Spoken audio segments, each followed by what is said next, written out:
Good afternoon.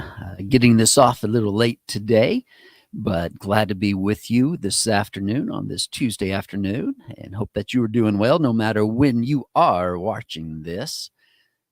This past Sunday, we have been in Daniel chapter 3. Daniel chapter 3 is one of my favorite chapters in all the Bible.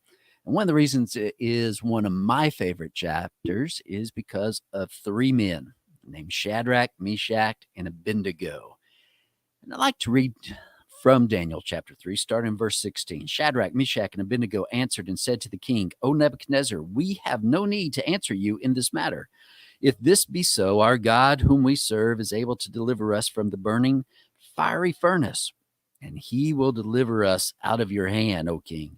But if not, be it known to you, O king, that we will not serve your gods or worship the golden image that you have set up. Of course, King Nebuchadnezzar had set up this giant statue, and everybody was to bow down to it when they heard different kinds of musical instruments that were being played.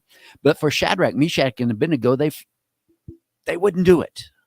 They were fully committed to the Lord no matter what. And even though Nebuchadnezzar threatened to throw them into the fiery furnace and said, and who is the God who will deliver you out of my hands? They responded to him and said, we have no need to answer you in this matter.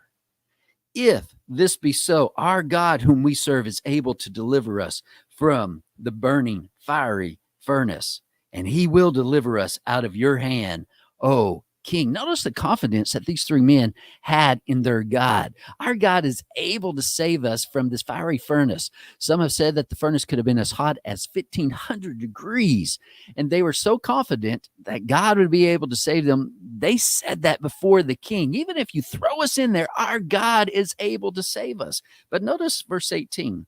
But if not, be it known to you, O king, that we will not serve your gods or worship the golden image that you have set up. Notice they say, even if God decides not to save us, he's fully capable of doing it. Don't make that mistake, King Nebuchadnezzar. He can do it. But if it is not his will to save us, we still will not bow down. We still will not worship your gods or this image that you have set up. And it makes me wonder about us today. Do we wake up every morning fully committed to the Lord, knowing that no matter what comes across our table that day, whatever happens in our lives, that we look to see what God's will is first, what is pleasing to God? Sometimes I wonder if I would have been like them, if I would have been like Shadrach, Meshach, and Abednego and said, nope, not going to happen.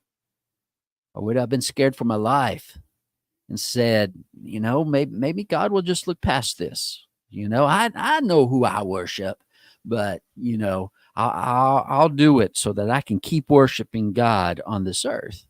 But notice these three, they had positions in the government.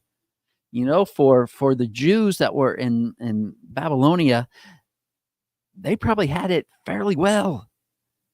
And they said, no, we refuse. We will not bow down. And because they did not bow down, it changed King Nebuchadnezzar.